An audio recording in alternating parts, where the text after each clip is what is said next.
Ever find yourself waiting endlessly at a big box pharmacy, feeling like just another number? At Tablet Pharmacy, they provide the personalized service you deserve. They offer free delivery and blister packaging options to make managing your medications easier than ever. Check their competitive prices online at tabletpharmacy.ca. Peter and Dave, they're on the mics all right. Join the ride, it's gonna feel just right. This is the Pulse Community Podcast. Welcome to another look at life from the perspective of mid-Vancouver Island. I'm Dave Graham. We just got through Mother's Day weekend. Now our sights are set on the big weekend to come. I'm Peter McCulley, and we are grateful to Queen Victoria for the upcoming long weekend. Aside from honoring the former monarch, the weekend also marks the unofficial start of summer in Canada. And what a wonderful time it is. Although you have to get up really early to enjoy the sunrise these days. And the days will keep getting longer for another month or so before the summer solstice. In the meantime, the smell of cut grass and barbecues confirms that we're moving outside for the season. We are looking forward to a couple of compelling conversations on the podcast this week. Jeff Furco and Bonnie Bartlett join us from Forward House, the Parksville-based nonprofit doing extraordinary work alongside adults living with mental health and addiction recovery challenges. They have a community forum on May 23rd that they'd like everyone to know about. If you're feeling isolated, if you're feeling scared, pick up the phone and give us a call or pop by our house. We've got a wonderful team here that are willing to talk with you. And if we can't help you directly, we can certainly send you out to other resources that the community has to offer. We just want you to know that you're not alone and there is hope. We'll also hear from Tom Sewid, a man who has spent a lifetime on the BC coast and has had more than a few encounters with Sasquatch to talk about. Tom is heading to the Comox Valley this month for Squatch Watch Vancouver Island, a 3-day conference where he will share some of his sightings of Bigfoot on the island. It's on a boulder beach that's really steep. Everyone comes out, numerous flares come out, night vision equipment, and we're all watching this, but I had the wherewithal to grab my cell phone and put the lens up to the flare, and I started video recording, and that's when we captured 16 minutes, 40 seconds of a bipedal big bugger Sasquatch on a beach on Quadra Island. And the next day when we truthed it, we found tracks, and we found it was eating chitons, rock stickers, mollusks that stick to rocks. 16 minutes and 40 seconds. That is a very, very long video to explain away.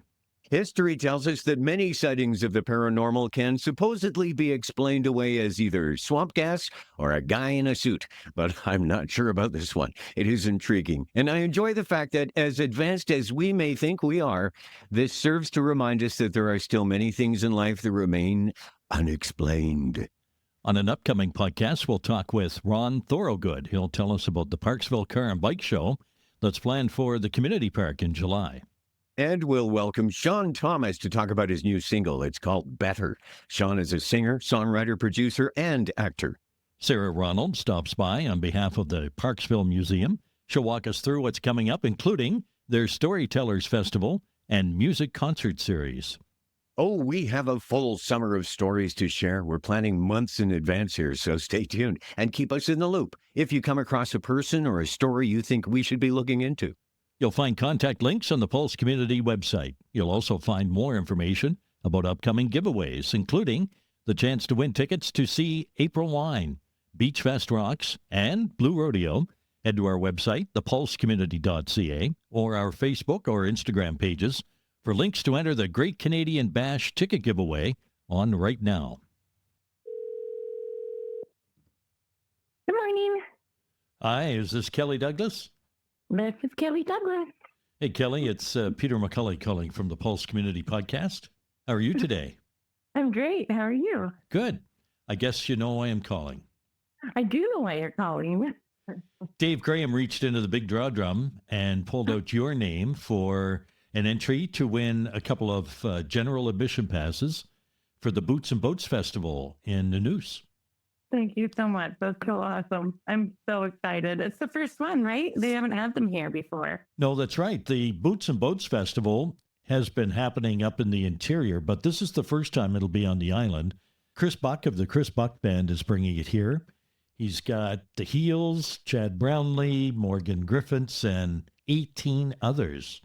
There's so much talent on the island, and live music is my happy place. So I'm so excited that I won the ticket. Excellent. Well, we're glad that you entered, and thank you very much for listening to the Pulse Community Podcast. Thank you so much for the ticket. Hey, this is Keith Alessi. I'm bringing my inspirational true life story, Tomatoes Tried to Kill Me, but Banjos Saved My Life, to Shars Landing on Thursday, June 4th. It's a show that's been internationally toured, highly awarded, and sold out runs off Broadway, Harveyville, Nashville, Tennessee, and Edinburgh, Scotland. You're intrigued, so what's the show about? Well, it's about tomatoes, and it's about banjos, but it's about overcoming obstacles. It's about pursuing passions. It's about forgiveness. It's about joy. It's about inspiration. And it's about passion. We're going to be donating our artist fee to this event to the Community Arts Council of the Alberini Valley. We've always donated our artist fee everywhere we'd go, and we've raised over $1.3 million to date doing so. We look forward to seeing you out there that evening. Ian Lindsay of Lindsay and Associates has played an active role in the local community since 1979. He has been with RE/MAX, Vancouver Island's most advanced real estate business network, since 1996, marketing and selling residential, rural, strata, recreational, investment, and project development real estate. Ian has received several awards recognizing his exceptional community commitment locally, as well as awards for outstanding performance and achievement from both RE/MAX International and the Vancouver Island Real Estate Board. You'll find true real estate professionals at ianlindsay.ca. So, Peter, with the unofficial start of summer in sight, I've decided that in order to make the most of the season, I'm going to have to make some changes. Okay. So what did you have in mind? I got almost halfway through the big garage cleanup, and, well, you know what? I've had it. I'm done. Considering the fact that aside from those classic K-Tel products, the garage is full of projects half finished. Actually, some never even started. I think that leaving the cleanup incomplete is, well, it's only fitting. I'm just acknowledging my core self here. I'm just going to have to admit that I'm a project half-done kind of guy. This is self-awareness, and I have to be true to myself. Well, if that's what works for you, we're all just trying to find our own way through this wild world, as Cat Stevens once said. Sometimes some among us need some help, and sometimes it involves our next guests. Here's Marilyn. Jeff Verco is a Canadian Forces veteran, a journalist, a father, and a man in long-term recovery. For 20 years, he has worked as a counselor at Edgewood Treatment Center, one of Canada's leading addiction treatment facilities. He also serves as president of Forward House, the Parksville-based nonprofit working alongside adults living with mental health and addiction recovery challenges. Joining him is Bonnie Bartlett, Forward House's marketing and public relations director. A passionate advocate for the programs and the people that make Forward House one of the most important community resources on mid-Vancouver Island. Jeff, welcome to the podcast. It's a pleasure to finally meet you. Likewise, Dave. Nice to meet you. You grew up in foster care, a lot of early trauma. Substances entered the picture by around age 17. You joined the military because, by your own account, it felt like the only place that would take you at that point in your life. Can you talk about what your life was like at that point? Well, interesting. It wasn't even by 17. I was into substances by 13. By then, I already had 4 years of trying to figure out what worked for me. So I think for me, growing up the way I grew up, substances were the answer to a lot of the darkness that I was carrying around. I didn't even know it was darkness. I just knew I felt different from other people. When I would use substances, and it began like most kids would, with alcohol, and then moved into marijuana and into pills and powders and things. But when I would use, I felt that I fit in. The bottom line is it's a chemical, and I'm a young guy, and I'm damaging myself. And that's to not even mention what we were going through as a family. There was no way to deal with that kind of trauma. So for me to use, I was just stuffing away that trauma. First of all, I didn't believe that there was trauma. I knew there was something wrong. I just thought that most people, the way I grew up, a lot of the kids I was growing up were also in the same kind of realm. So the people we were all using together, most of them were coming from pretty crazy backgrounds too. It just got worse and worse. It started out as fun. It was fun. I'm not going to pretend I didn't have a lot of fun at different times. I definitely did. But at some point, it turned into unpredictability. That included blackouts, so I'm no longer remembering what I did. Think about that, someone actually wandering around his community, not knowing what he's doing as a kid, too. I quit school grade 9, and the characters that are in my life at the time are shady, and it's getting more and more dangerous physically, and the criminal element is right around me. When I decided to join the military, I was just out looking for a job. My mom was giving me the gears about finding work. I was walking downtown Montreal. There was a big gray building on Bishop and St. Catherine, and it was the recruitment office. I don't know why to this day I stuck my head in there. I think there is some provenance involved. Basically looking at the posters, and I talked to the guy behind the desk, and they were like, "Oh no, we take you." And so I was like, well, because I was really looking for a way out from my life at that time. I just turned 17, and I saw where this train was headed. I think on some level I knew I had to get out. I think it was the right call. So that's how it began. Onward I went into the military. Was the military a good fit for you?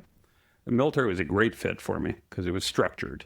And it was also someone to get around that wasn't a criminal element. But it wasn't a good fit on another level because they also really were promoting behind the scenes a lot of alcohol abuse. And so I gravitated towards that while in uniform as well. So the military is a good fit with some caveats. And then that relationship ended. How and why? One thing we know about the disease of addiction is progressive. My drinking went from weekends to weekends plus Thursday to weekends plus Monday. In no time at all, I'm consuming alcohol 5 times a week. And so I'm either hungover or I'm drunk 5 times a week. And I start getting in trouble. So that could look like AWOL from not showing up to work on time. It could look like fights in bars. Cannabis was illegal at the time, so I happened to have that on my resume, so it could look like charges that way. And I was being posted all over. Like I went from Borden, Ontario to Halifax to Esquimalt, BC, so I'm all over the place. In Esquimalt, I get posted to ships, so I'm doing deployments all over the world, bringing this great act of mine into foreign countries. It's not just me, of course. There's a couple hundred guys on a boat showing up in your little town in some whatever country, and beer machines open and the bars open and away we go. The trouble is happening everywhere. For me, by the time I got out, I was so sick with my addiction that I thought they were interfering with my drinking. And it was almost a human rights thing in my mind, is that, how dare you? I'm entitled to this. And eventually it just got to the point where I was in enough trouble. I could see more trouble coming, and I just asked for my release around 9 years in. They tried to keep me.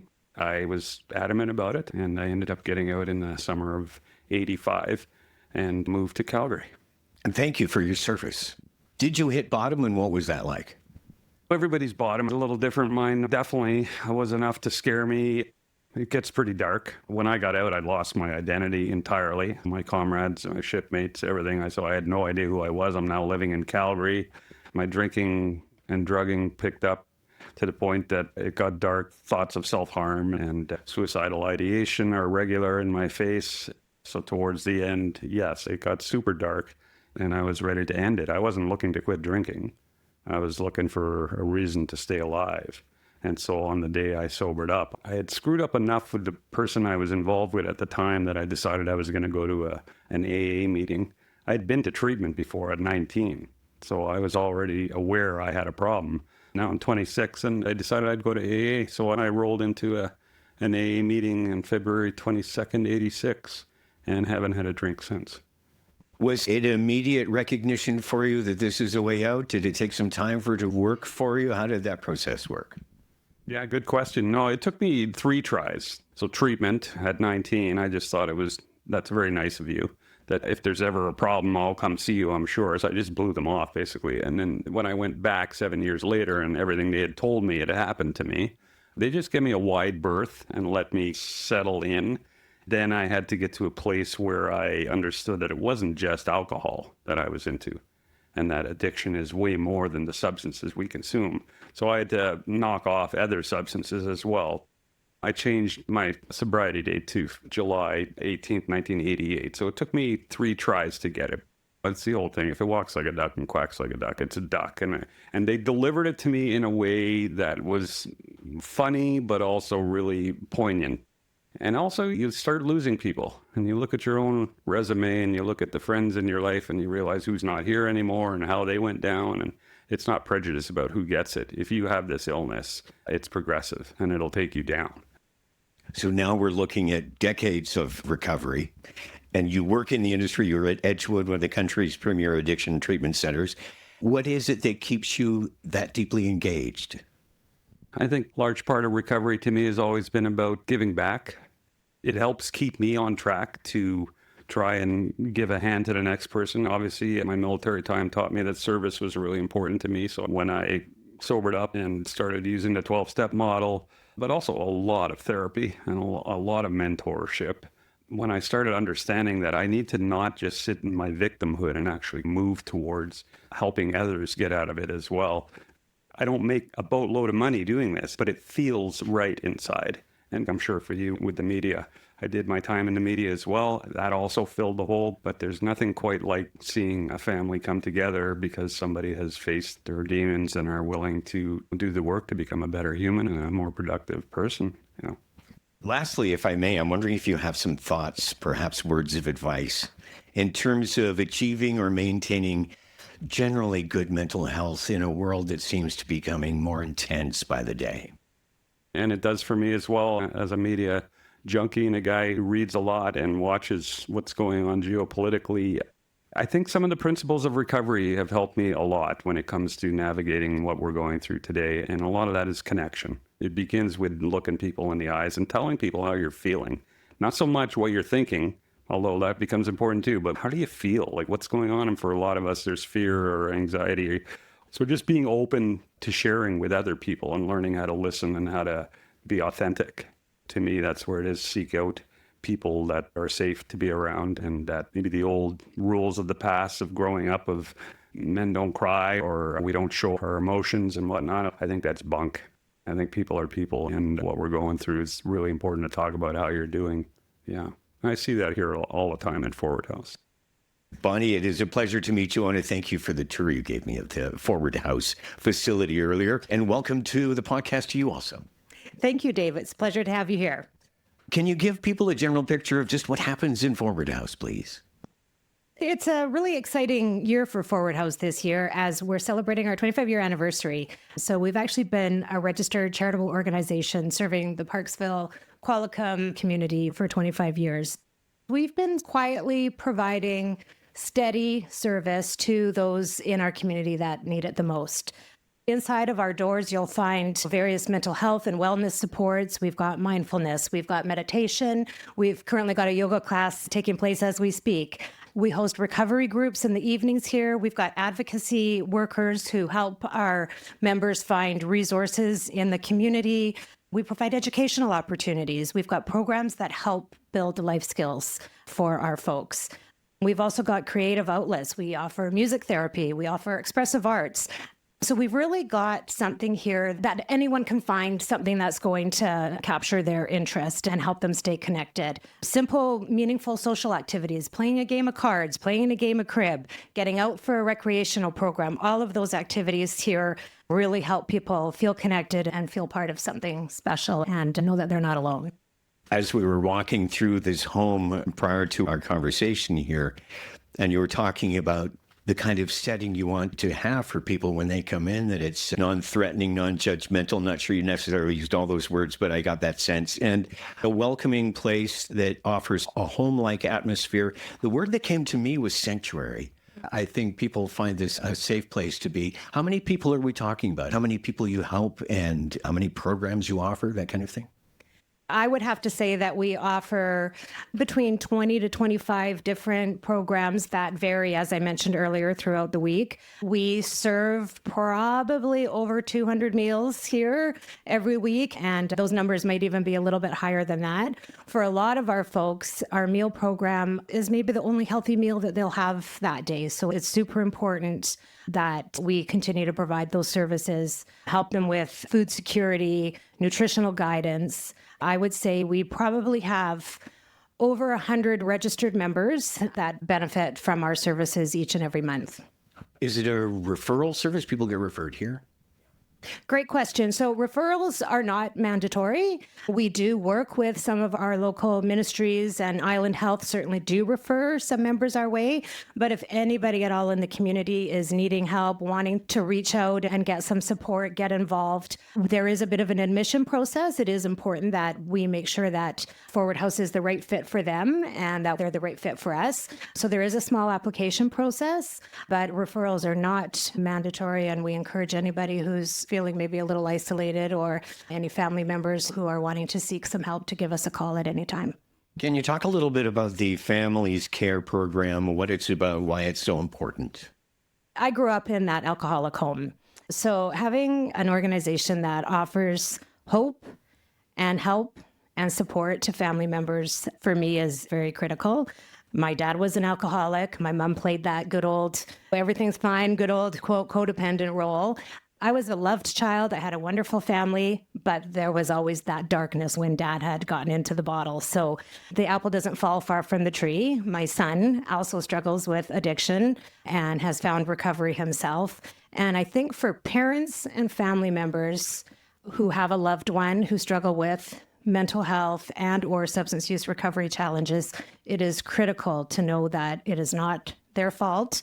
There is hope. The more we talk about it, the more we realize we're not alone in it.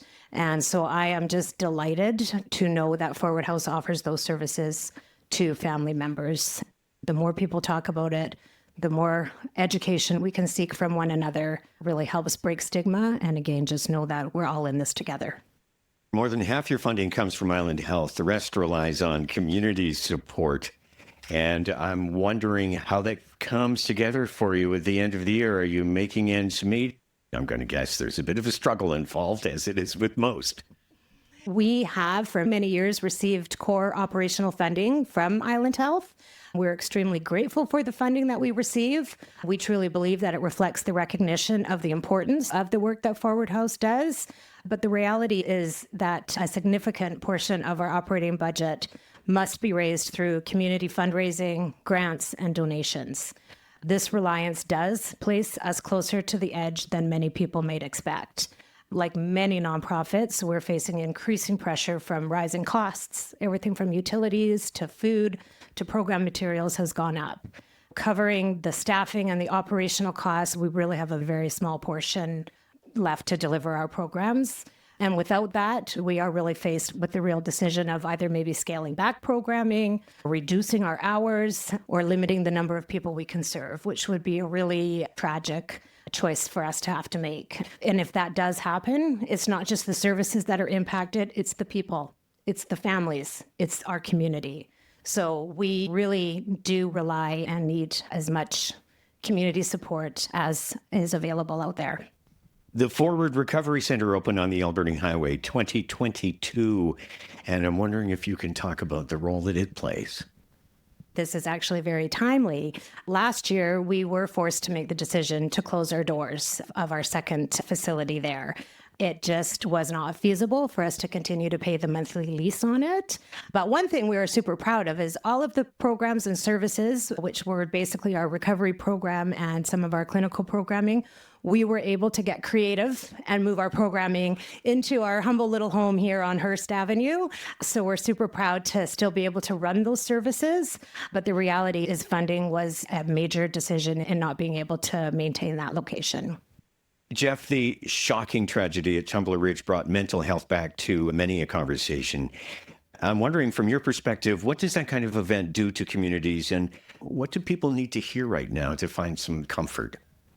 My first thought when I heard what happened up there was, again, mental health. So at Forward House, we're not just about addiction and recovery. We're talking about mental health, especially since COVID, when people became isolated and maybe lost some of that ability to talk to their neighbors. You're stuck with this stuff rattling around up in your head, basically. For me, when I heard what happened in Tumbler Ridge, I quickly went to a place of, this isn't about addiction. This is somebody who needed help, and for whatever reason, they fall through the cracks, and then episodes something like this happen. So it made me, again, more grateful that I am involved in Forward House, because most of our clients in here are not dealing with addiction. Most of it is either anything from anxiety to depression to mood disorders.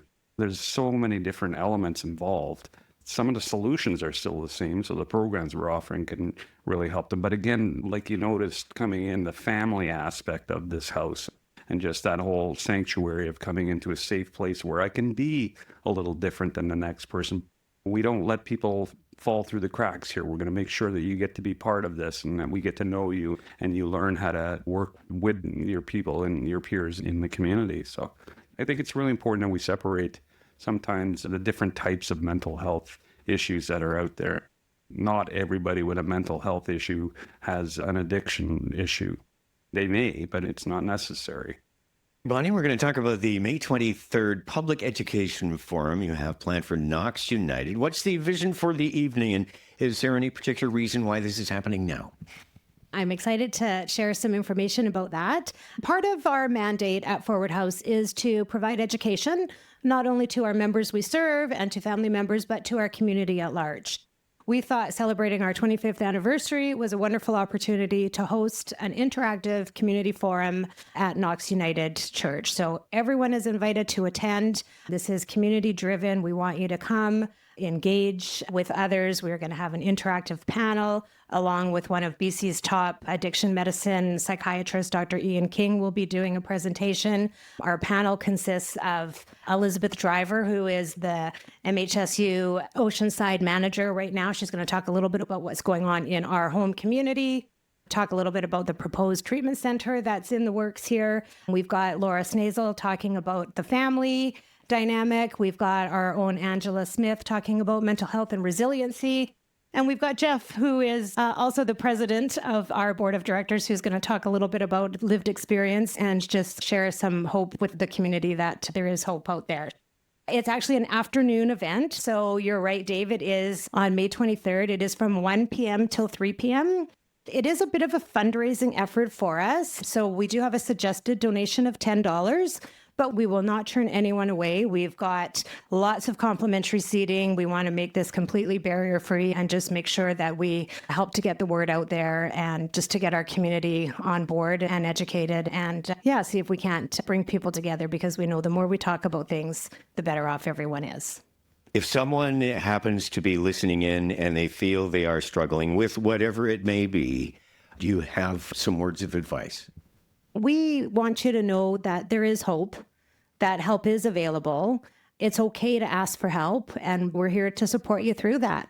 If you're feeling isolated, if you're feeling scared, pick up the phone and give us a call or pop by our house. We've got a wonderful team here that are willing to talk with you. And if we can't help you directly, we can certainly send you out to other resources that the community has to offer. We just want you to know that you're not alone and there is hope. Our thanks to Jeff Verco and Bonnie Bartlett for joining us today.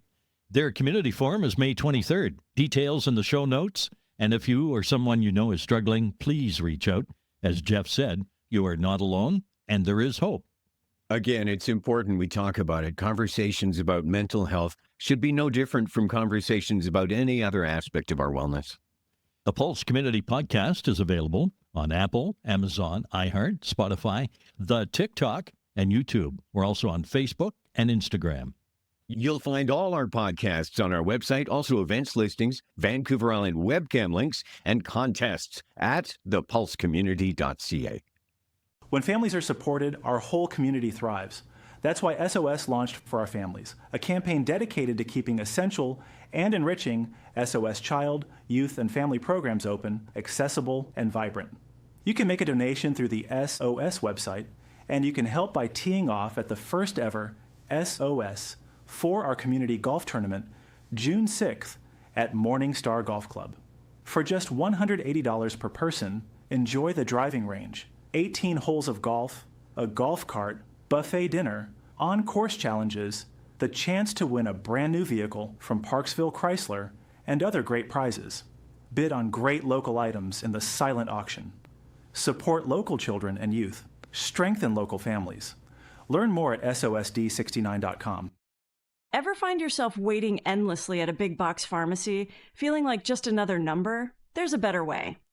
At Tablet Pharmacy, they provide the personalized service you deserve. Check their competitive prices online at tabletpharmacy.ca before you even leave home. They offer free delivery and blister packaging options to make managing your medications easier than ever. With convenient locations in Parksville, Qualicum Beach, and now open in Nanaimo near the Brick, Tablet Pharmacy has been serving Vancouver Island since 2019. Stop being just a prescription number. Experience the Tablet Pharmacy difference today. Visit them online and check their prices at tabletpharmacy.ca. The Pulse Community Podcast is coming from a sliver of land off the west coast of Canada. And you know, living on an island is special. It's one step removed from the rest of the world. You can't drive here, and I think taking the ferry is special. And I hope that I never get over the fact that we live in a place that is considered a destination for travelers from around the world.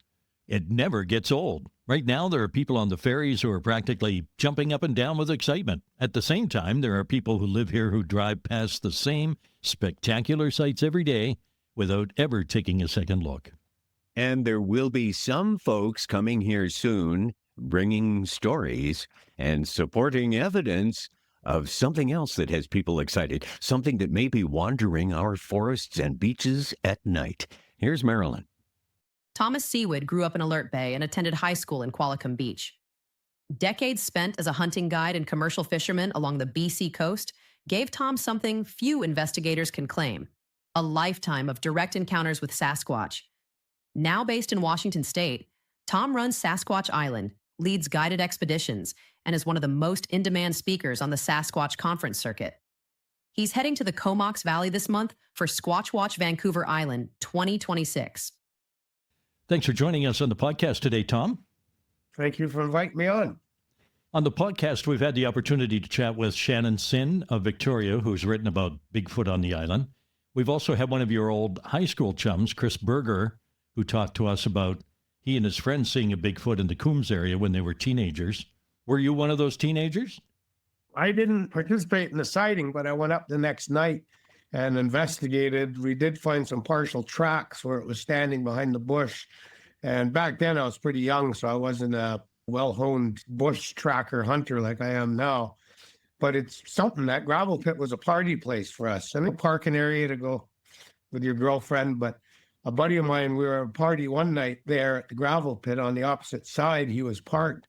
And we all left, and we knew he was in the pickup truck with a girl, and we just let Lance be. And 2 hours later, if that, Lance is opening my bedroom window at my parents' house. And he's, well, I was there after you guys all left. It wasn't 10 minutes where something hit the back of the truck and big boom. I got out and there was something up on the bank, and I jumped in the truck and squealed out of there, and it threw a rock at my tailgate. So we went up at daylight and checked, and sure enough, we found the big boulder that was thrown probably 25 feet from the tree edge, hitting his bumper. It still had the red paint on it, and you could see where he burned out in the gravel with his tracks when he got out of there. So it's a pretty active spot.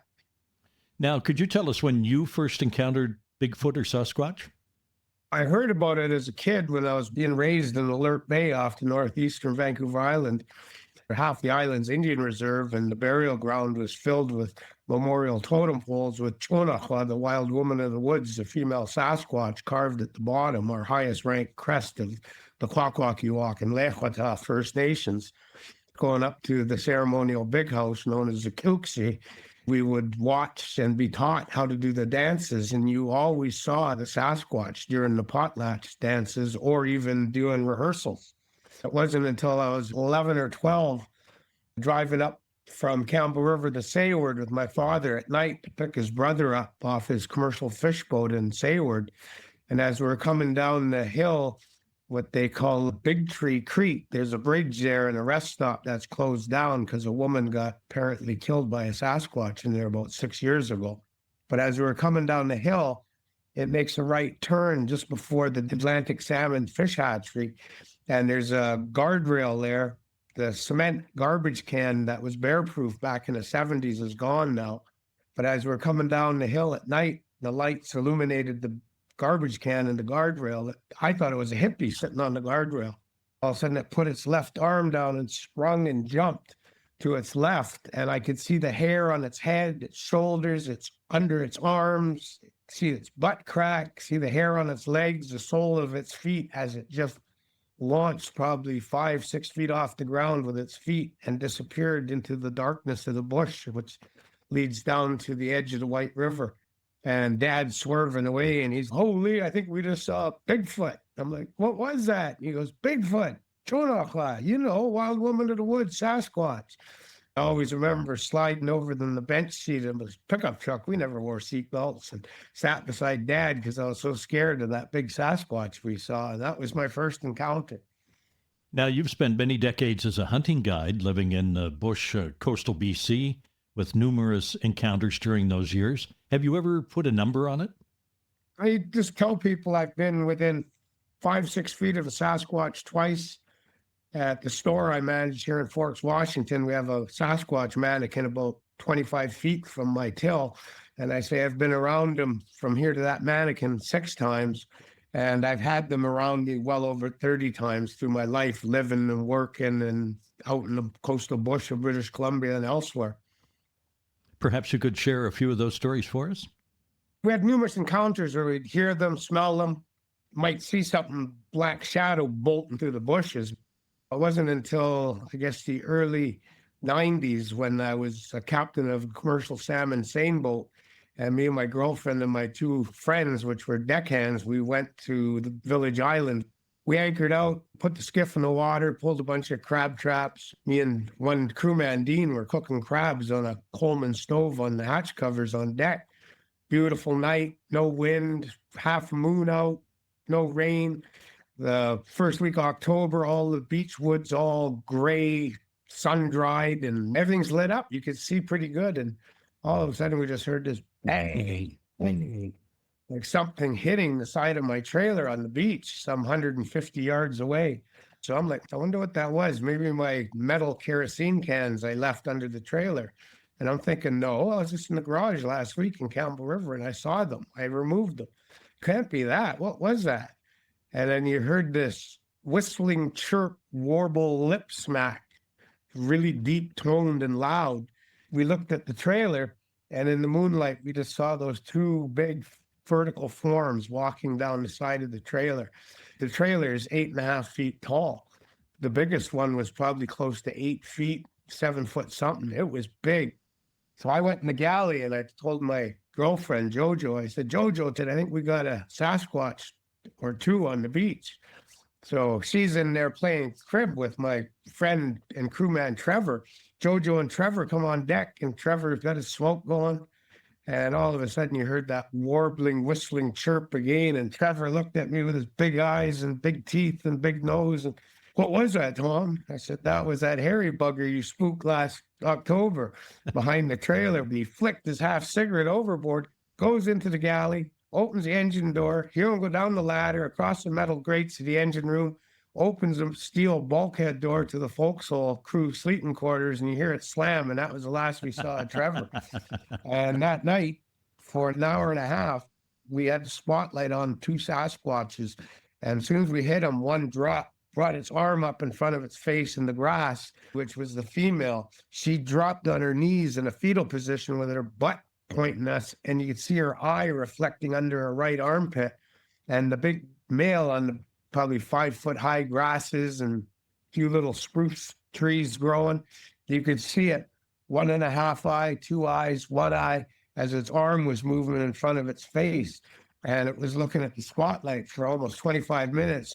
We pulled the camera out, no film, a 35 millimeter, and we threw apples and eggs and potatoes at the 2 Sasquatches, trying to get them to stand up and move. And we weren't hitting them because 100+ yards, but we were splashing in the water, but they wouldn't move. And then I turned the spotlight off, and that's when you hear them get up and move across through the grass and shrubbery, enter the wall of hemlock trees. And all of a sudden you just hear this big rotten hemlock being pushed down and crashing, which is indicative of Sasquatches when they're angered. And the next day we truthed it. It was 5.5 inches in diameter that hemlock had pushed down. And then they disappeared into the bush. And 45 minutes go by. Jojo gets tired. She goes to bed. So it's just Dean and I on deck.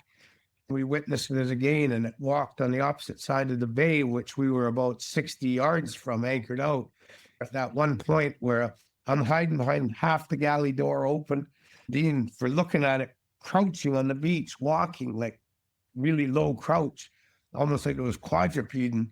And Dean points and goes, "What the hell is that?" And that thing stood up and it went, yeah.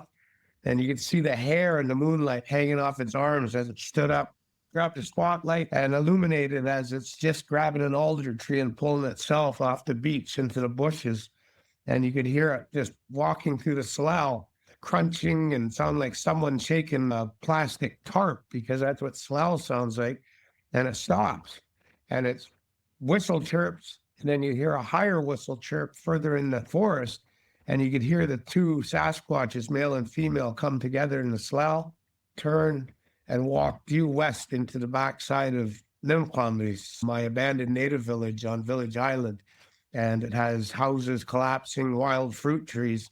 And that's where they were going, probably to go harvest the wild plums that were growing and apples and crab apples that night. But that was a spectacular Class 1 sighting we had, my first really good one. Tom, remind me to never go fishing with you. Why not? You don't want to have a close encounter of the hairy kind? That's right. No thanks. What is the biggest misconception people have about Sasquatch? You mean there's more than one?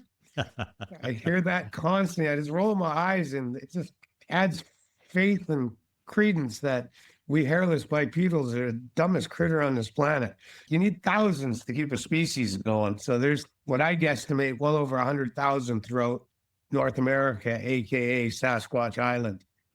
Now, it's fascinating to look at your website and to take a peek at sightings on Vancouver Island, because the ones that you're aware of, you have marked on the island.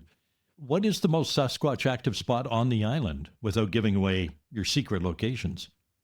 I would probably say the Sewid region is probably the most active, as well as the west coast around the native villages of Nitnat Lake.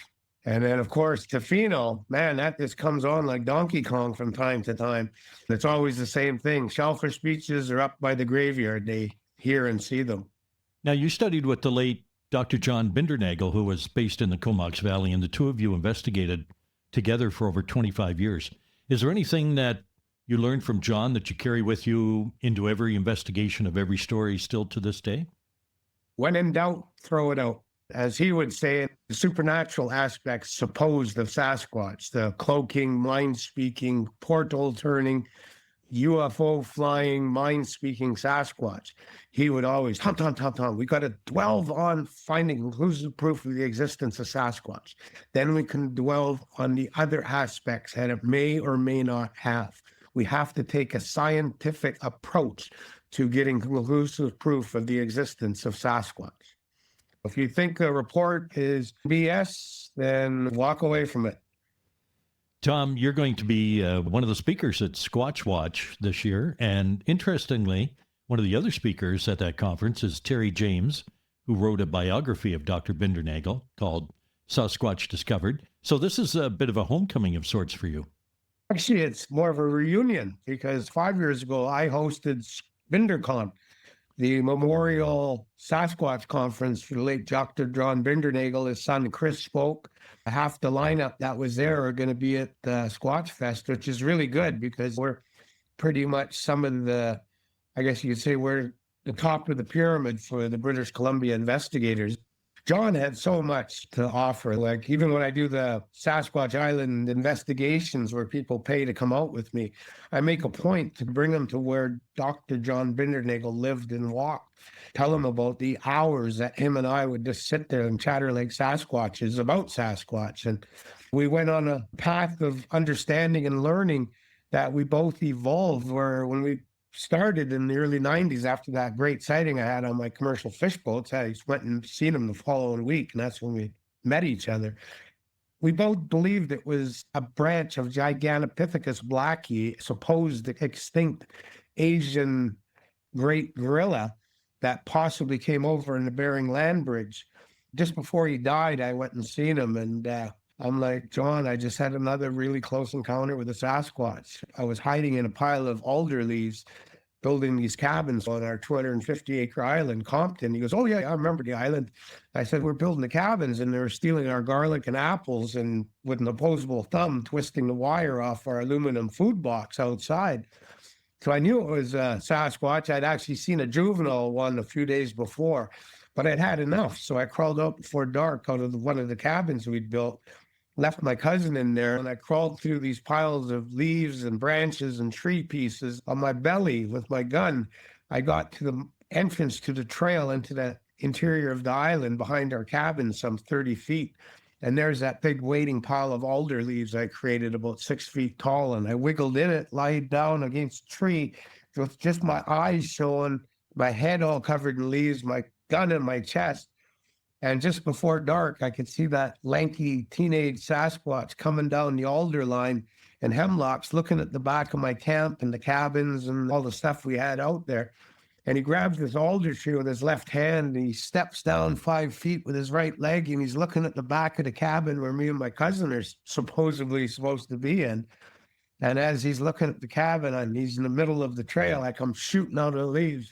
What the hell are you doing? You leave my apples and garlic alone. And he looked at me, his eyes went big, he jumped up, put his hands up, shaking, roaring at me. I come out of the leaves with my arms up, holding a gun, roaring at him, but I'm not pointing it at him because I wouldn't do that unless he threatened me. He pulls the alder tree and it bends. He jumps up in the bank, turns around, looks at me, let goes the alder tree. It starts snapping. Leaves are falling. And he goes, ah, his arms up, yelling at me. And I did the same back at him. And he just turned and ran through the bushes, snapping small twigs and trees. And he beat feet and got out of there. He never stole my apples or my garlic again. Now, Tom, you've used the latest technology and cameras and listening devices on some of these expeditions you go on. What's the most compelling thing you've captured with that equipment? If you buy it brand new, it's about a $700 forward-looking infrared device, a monoscope called the FLIR Scout, made by FLIR Company out of Oregon. A friend of mine purchased it secondhand on the internet. He left it with me, and we went on an expedition out of Campbell River on my friend's yacht. It's about a 54-foot yacht, beautiful, made by an Oscar-winning actress, Claire Trevor, for Stagecoach with Rock Hudson in the 1950s. But it's called the Tlatoan. We left Campbell River. We had an investigator from Spokane. We had the well-known celebrity and good friend of mine, Adam Davies, well-known in the Sasquatch conference circuit and television shows. Got through Seymour Narrows at dark, and this is February. That's why we went out, clam tide season. So we pulled in on Quadra Island into a place called Small Inlet. And so we anchored up, and we all went up on the top bridge to have cigarettes. Stars are out.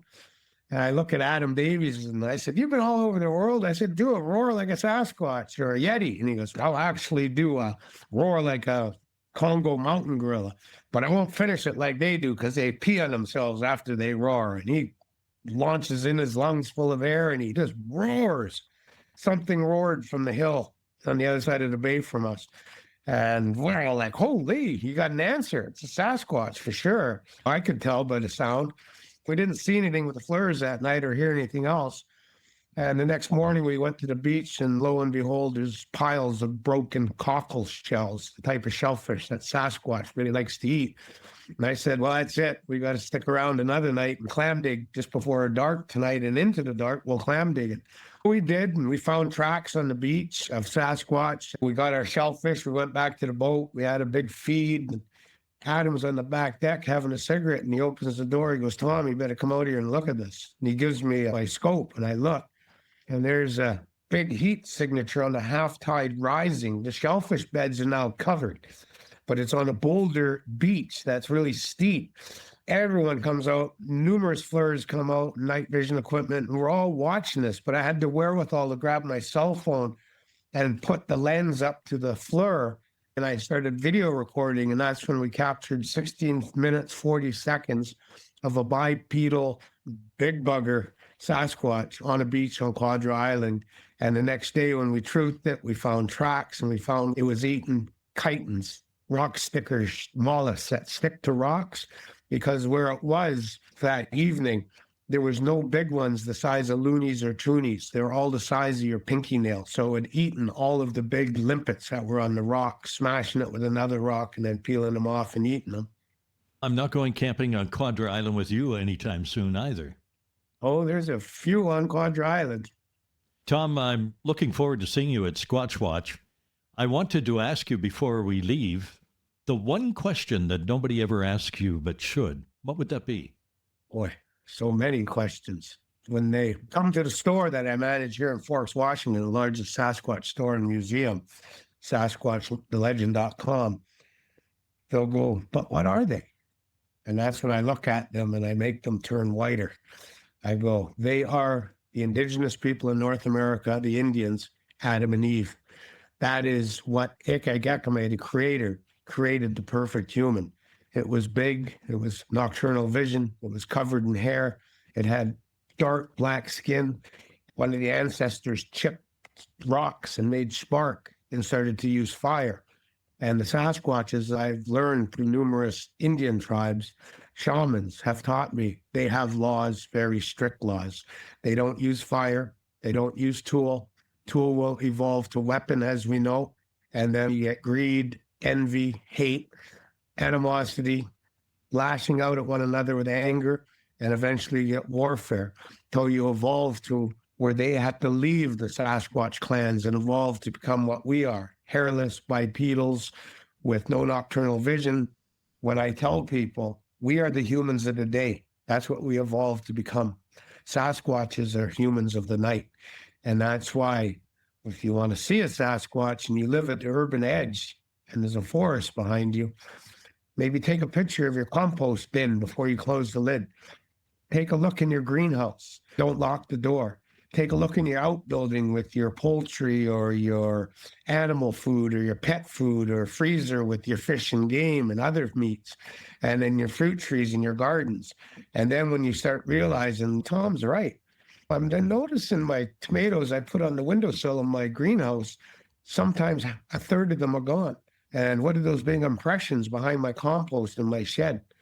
Because at night when we sleep, Sasquatch just needs to listen, and he hears us in REM sleep. When he starts opening compost boxes and greenhouses on the edge of the forest, at the urban edge, it's dinner time. And that's what a lot of the Sasquatches are doing now. And that's why there's so much activity around Parksville, along Englishman River, north on the edge of the inland highway that makes that big curve where the bridge goes over. I've been investigating there. The community hall in Fanny Bay, you'll see that the community hall building and the playground behind it, all the timber's been cleared now for about 60 or 70 yards because a big Sasquatch was seen watching the mums and children play in the playground there. And Campbell River, a lot of activity on the urban edge there, Quadra Island and Cobble Hill. Someone phoned me from a trailer park in Cobble Hill. It says a creek goes through the edge of the trailer park. I went and Google Earth. Lo and behold, the creek is all forested through the urban edge down to the saltwater, but upstream, forest all around. And then there's a industrial greenhouse, not even a kilometer away, a vineyard for wine. When I went and talked to the guy at the industrial greenhouse, I said, how much Sasquatch activity are you having behind your greenhouse where all the compost bins are? Because he's got big cement open compost areas you can see on Google Earth. And he goes, well, I'll put it to you this way. I don't go there when it's getting close to dark or is dark. So that's how much activity there is. Here on the Olympic Peninsula, it's log, baby, log. Pretty soon it'll be drill, baby, drill all through our coasts. And we got to get back to what we were. When we were Sasquatches, we lived in harmony and balance with the environment and nature. And that's what Sasquatch is teaching us. And that's why I coined myself as the Sasquatch shaman. I have decades of experience with Sasquatches and shamans and other tribe members who are interacting and have interacted with Sasquatch. And the message is we need to get more like Sasquatch and be in harmony and balance with the animal kingdom. Otherwise, stick a fork in us. We're done. Tom Sewid. I got to say, after hearing that, I'm thinking of revising my Victoria Day long weekend plans for a hike in the woods. Is there a Bigfoot equivalent to bear bells by chance? Do we know if pepper spray works on these things? And if one encounters a Bigfoot, wow, what do you do? Do you avoid eye contact? Back away slowly? Should you make a lot of noise? Or do you speak softly to it? Nice, Bigfoot. That's a good boy. Please don't tear me in half. Links to Squatch Watch Vancouver Island 2026 are in the show notes. And while you're at thepulsecommunity.ca, check out our Skookum Kid Stories, Captain Dave and the crew of the Mellow Submarine, and Peter and Gracie the Eskimo Dog. Our stories now include coloring pages with each new episode. Oh, and I can recommend the coloring pages. They're not too hard, and you can make the sky green if you want. We have a new story coming out weekly, and this week's episode has Captain Dave and Larry the Lobster helping make the new kid at the French Creek Marina feel welcome. It's a warm story, very comforting. No Sasquatches. And we have our Radio Archaeology Classic Radio series featuring original episodes of Dragnet with Sergeant Joe Friday and Gunsmoke with Marshal Matt Dillon. Also this week, join Cindy Thompson of Parksville for a resilience project, as she features Karen and Ricky Sanchez, who have spent 20 years building homes for orphan children with HIV/AIDS in Thailand. This is a story of purpose and resilience and a calling that doesn't let go. And Parksville councillors Joel Grenz and Sean Wood, the nonpartisan hacks, take listeners behind the scenes of municipal advocacy work that directly impacts Vancouver Island taxpayers. You'll find these podcasts and more at thepulsecommunity.ca. While you're there, sign up for our weekly newsletter. Be up to date on all the latest podcasts, guests, and contests. Enjoy the weather, folks. Get outside, see something new, spend your dollars locally. And if you're camping on or near Quadra Island, maybe sleep with one eye open. Camping? I'm not sure I'll ever go camping again. I mean, where's the protection? A tent will hold up against a Bigfoot? Actually, I just remembered my camping gear somewhere in the garage, so it's kind of a moot point. So no more tent camping for me. From now on, I'm camping in a building, hopefully one with amenities and indoor plumbing. At my age, roughing it means doing without room service. Here come Peter, here comes Dave. Oh, listen. Bringing stories, making waves. No missing. Spinning tales in the podcast cave.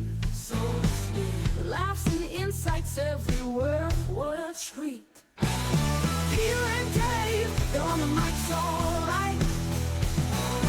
Join the ride. It's gonna feel just right.